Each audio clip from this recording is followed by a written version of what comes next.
Hey, what's going on YouTube? This is your boy HypeDoWn, and today I'm here to share my Unholy DK RBG build. This is the build that I'm going to be using in team fights, and honestly it does the most damage. I've seen a lot of other DKs playing. Some of them don't do as much damage as me, and it's probably because of my build. So without wasting any more time, guys, let's get into this, and I'm going to explain why the build does a lot of damage. Now here's the build, guys. I'm going to be running with Bursting Swords, Epidemic, Castigator, Asphyxiate, Corpse Shield, Infected Claws, and Defile. My other talents are pretty much still the same. So guys, the reason why we are running with Bursting Swords is because, believe it or not, although this is giving us more single target damage, it is also giving us AoE damage as well. So pretty much whoever has wounds on them, they're pretty much the target, they're pretty much the bomb. So you need to make sure that while you're popping wounds, that guy is next to other players. So if you're popping wounds, guys, the guys next to him are going to suffer 35,850 damage, and if those crit, that can be a lot of damage as well. So that's why Bursting Swords is going to be our skill of choice. Now of course Ebon Fever will make our dots tick a lot faster, do the same amount of damage faster, which will pad the meter. It's not going to give us any kill potential. When you have Bursting Swords, you will have a lot more kill potential in RBGs and stuns, and it's just hands down what you want to use in the team fights. Epidemic. The reason why I use Epidemic is, again, it's an AoE attack. We lack AoE, so it's very important to have this. This isn't going to be the move that you want to spam because, again, it's kind of just padding. But if a lot of people are together, you want to spam them as much as possible, because the more people who are together, the better damage it's going to do, because it's going to deal, like it says, 59,751 damage and 10,954 shadow damage for all enemies near them. So just imagine if everybody's near him, so everybody's going to be taking a lot of damage. So that's when you want to be using your Epidemic. Okay. Castigator is pretty much just, like I said, utility for more damage. Is going to give you a chance to pop one additional Festering Wound, and it's also going to give you utility to apply 2 more Festering Wounds. And because we're playing with Bursting Swords, guys, if we're able to have, let's just say, 6 Festering Wounds for 1 Festering Strike, that's going to give us more runes for popping. And we're popping wounds, guys, that means we're doing AoE damage. So we're doing single target damage as well as AoE damage, and it's pretty much more viable AoE damage than having Ebon Fever just pad the meter, because healers at the moment will just heal right through this thing or just keep dispelling it. Asphyxiate, this is pretty much something to help secure kills. If you are running with a stun heavy team, guys, it'll be really awesome to have debilitating infestation. So you have to be the judge with this one here, because on capture the flag maps, this may actually be a lot more efficient, because you can fucking slow the shit out of people with this, man. I mean, they won't go anywhere. So I really highly advise for you to try this out sometimes. Like, just see how effective the slow is, because if you got a healer that is stuck in the back and he's not talking to his teammates, their whole team will eventually leave him, and he will be back there getting his tushy whooped by everybody. I'm gonna try to do my best to stop cursing, man. I'm trying to get out of that habit. So he's gonna get his tushy whooped if he doesn't if he doesn't talk. So anyway, that's why we run with that or Asphyxiate. Okay. Corpse Shield, I'm just addicted to this ability. I mean, I really love this. I mean, it's another defensive. Yes, in RBGs your pet will get cleaved down, but again, guys, when you pop Corpse Shield, you got to monitor the health. When you see it's about to die, dismiss, resummon. Plain and simple. You know what I'm saying? It's just your job to be more aware of its health. You know what I'm saying? And if you don't have a team battle, if you see the pet's health getting low, dismiss, resummon it to just get yourself a fresh one for battle. That way the cooldown is going to be ticking down as well, and by the time you get into your next team fight, you'll have a full health pet, and you can utilize the dismiss, resummon technique. Infected Claws, no brainer, just something to add more utility for Festering Wounds, guys.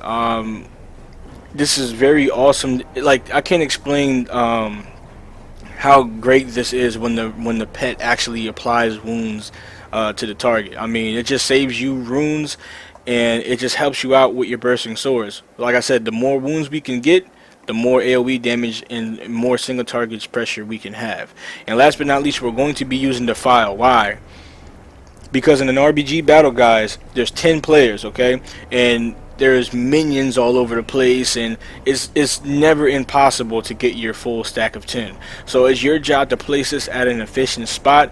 It doesn't even have to be on the kill target. It could just be anywhere to just gain your mastery stack. Once you get your mastery stack, guys, that's when you want to possibly go ahead and pop some AoE, you know what I'm saying, because the mastery is going to help out your epidemic.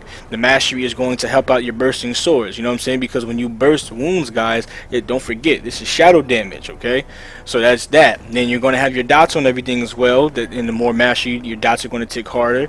You got your death coils. You got your scourge strike shadow portion on that. Defile itself, you know what I'm saying? There's just little things all over across the board that why Defile will help you out. And again, this will increase your kill potential, guys, and that's why I like this build. This is my favorite build. This is what I choose.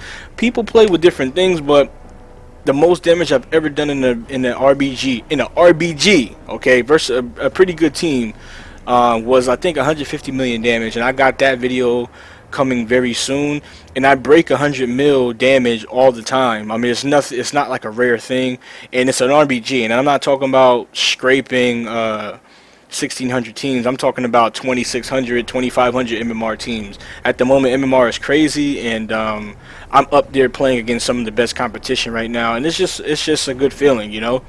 And I'm sharing this build with you, not out of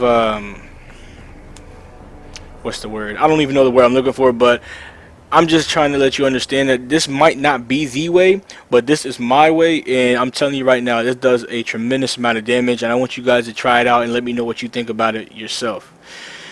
Alright, so guys, this is the build. You will see it in action soon. Hold on, before we get out of here, my honor talents, again, nothing changed. I explained this in the other video, but just real quick, I like to have control over my own trinket.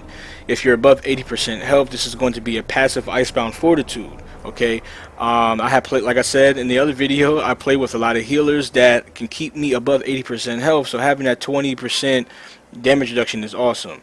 Cadaverius Pelor in the RBG, you got a lot of dots, a lot of AoE stuff coming in all over the place, and maybe you might get focused, and just to negate yourself getting instantly spiked down, sometimes this can absorb magic damage to turn it into a dot versus an insta boom. So this is great to have. Necrotic ore is going to make whoever within 12 yards of you take more magic damage. So if you're playing with boomkins, warlocks, shadow priests, mages, this is going to make them all the enemies around you take additional magic damage. It's not just yours, it's a debuff on them, okay? So they're going to take more magic damage, so this is going to help your whole team out. That's why I believe that this is better than decomposing aura. Crypt Fever, this is an RBG, and people are going to be constantly getting healed. So you want this because as long as you got wounds on a target, let's just say your pet was attacking something random, he has a wound on him, now he's going to be taking damage every time he's fucking healed. This thing does a lot of damage and is so underestimated. You will be surprised how much damage this can rack up without knowing, because our Druids is HOTS and them self-healing. It's just, Crypt Fever is absolutely the shit.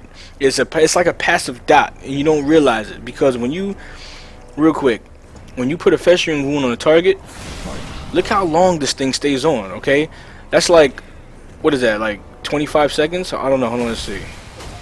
Yeah, like a 25-second dot.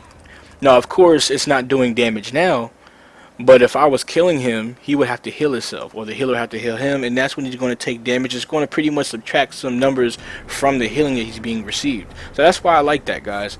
And Unholy Mutation, Unholy Mutation is good for just slows. It helps when people are trying to break out, they can't mount up. So this is great to have. It's just so annoying. Like, I mean, it's so annoying it annoys me, because when I need to tail out, I can't get on my mount because these things are still sucking on people. But apart from that, guys, that is it. Oh, one more thing, guys. If you guys are really afraid of people capping on you, Pandemic will probably be the better option for you to run with than Crypt Fever, because this will help you spin the flag. This will make sure that you'll have 3 epidemics and then your outbreak as well will be a AoE as well. This will make sure that whoever's next to the flag, you outbreak the guy that's over there, and everybody else around him is going to get hit with pandemic. So good for flag spending, but when it comes to more damage, Crypt Fever, man, all the way. But I don't know, you can pretty much choose whatever one you want here, but most of the time you're going to see me running with Crypt Fever. Alright guys, but that's it. I hope you guys enjoyed this, and please stay tuned for the RBGs that I'm about to edit for you guys soon. Alright, as always guys, thank you for watching, thank you for your support. Like, subscribe, refer me to some friends, and please continue to be a fantastic audience. Guys, if you have any questions about anything that you've seen in this video, please ask and I will get back to you as soon as possible. This is your boy HypeDoWn, and I'll see you next time. Peace.